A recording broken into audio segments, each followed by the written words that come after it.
Thank you, thank you, thank you, thank you.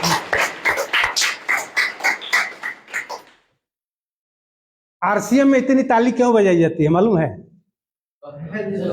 सबसे ज्यादा ताली मतलब 3 कैटेगरी के मनुष्य हैं, एक स्त्रीलिंग, एक पुल्लिंग और एक नपुंसक लिंग से भेंट है। हाँ? हाँ। सबसे ताली इन तीनों में से कौन बजाता है? नपुंसक वाला। डॉक्टर साहब की 200 बेड की हॉस्पिटल है, पूछिए कभी नपुंसक वाला लिंग वाला कभी हार्ट का ऑपरेशन कराने गया है इनके?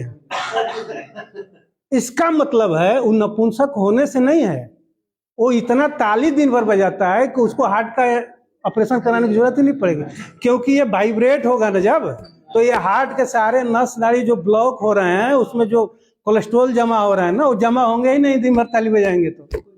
अच्छा, हम और आप पुलिंग हैं तो हम ताली कैसे दिन भर बजाएं? तो अब आरसीएम की मीटिंग में ही मौका है।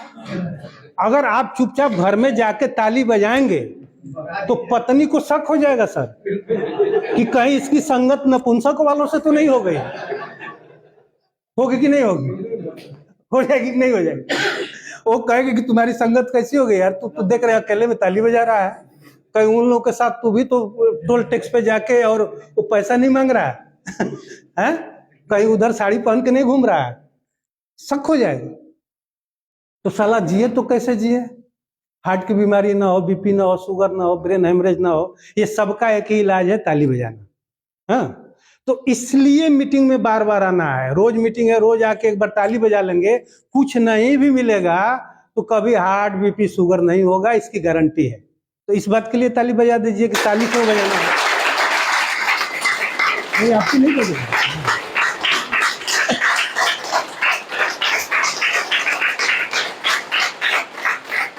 14 तारीख आने में 3 दिन समय है, और ये आज से 3 दिन में आपकी क्या तैयारी है, ये बड़ा इंपॉर्टेंट है।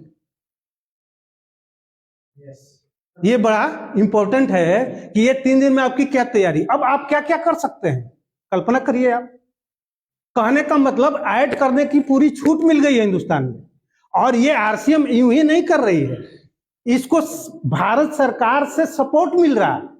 आप समझिए कि रैली निकलेगा और पुलिस प्रशासन आपको इजाजत देगी अगर सरकार की अनुमति ना हो, तो यानी पूरे सरकार से ये अनुबंध हो चुका है आरसीएम को।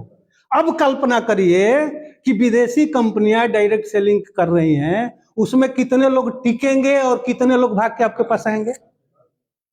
कल्पना करिए कैसे कैसे लोग आएंगे। अगर उनको आप हैंडल कर लेते हैं तो बड़े बड़े लीडर आपके पास, आपके हाथ में होंगे। लेकिन किसको मिलेंगे? वो जो प्रयास करेगा, जो सीखेगा, जो लोगों से मिलेगा, उसी को ये मिलने वाला है, पहली बात। दूसरी बात कि अब ऐड की पूरी छूट मिल गई है, आप अपना पंपलेट बनवा सकते हैं, कॉलोनियों में बांट सकते हैं, आप ऐड निकाल सकते हैं पेपर में, आप टीवी पे इंटरव्यू दे सकते हैं, आप यूट्यूब पे। अभी एक जोरदार तालियां हम चाहेंगे, देखिए सर यूट्यूबर हैं, एक जोरदार तालियां सर के लिए चाहेंगे। इस पे इसका इस्तेमाल कर सकते हैं, मतलब सारा मीडिया सब कुछ, मतलब जो इस्तेमाल करना चाहते हैं वो कर सकते हैं, और अपने नेटवर्क को यहाँ बैठे बैठे अपने घर में एक ऑफिस बना के और लोगों का इंटरव्यू लेंगे। अगर आपने पंपलेट बनवा के बंटवा दिया, इस इलाके में बंटवा दिया 2 किलोमीटर में, और उनको बोला 50,000 कमाने की, मैंने सेल्समैन की जरूरत है 50,000 कमाने के लिए, संपर्क करें फलना फोन नंबर ऑफिस ये। यहाँ आप बैठे हैं, यहाँ कुर्सी पे जैसे सर बैठे हैं, सर के लिए भी एक जोरदार तालियां, बहुत मेहनत कर रहे हैं। तो यहाँ पे लोग वहां से आएंगे, सर हमारा इंटरव्यू का टाइम है, हाँ ठीक है, एक करके भेजो, और आप यहाँ खींचेंगे लाइन और करेगा ऊपर जाके ज्वाइन, और आप हो जाएंगे कामयाब बैठ के एक जगह से। हो सकता है? अच्छा, मेरी बातों पे विश्वास हो रहा है कि लग रहा है कि ये तो बहुत लंबा लंबा फेंक रहा है?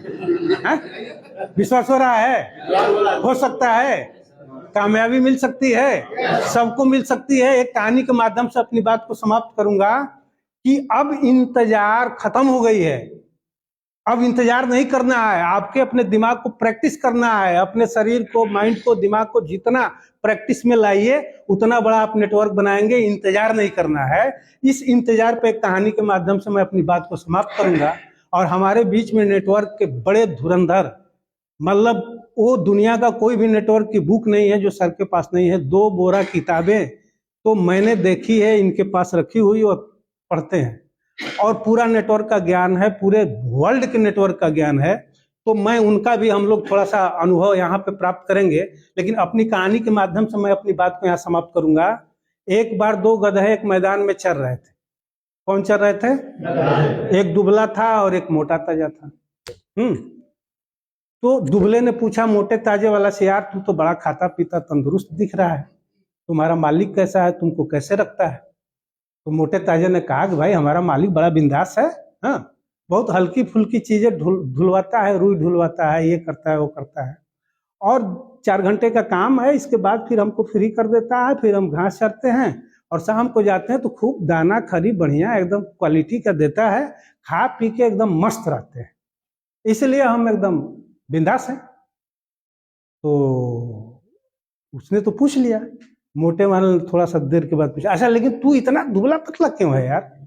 तुम्हारी हड्डी पसली दिख रही है, लग रहा है कि तू चल रहा है तो कब गिर जाएगा, कब ढिमला जाएगा, तुम्हारी ये बदहाली क्यों है, तुम ऐसा क्यों है?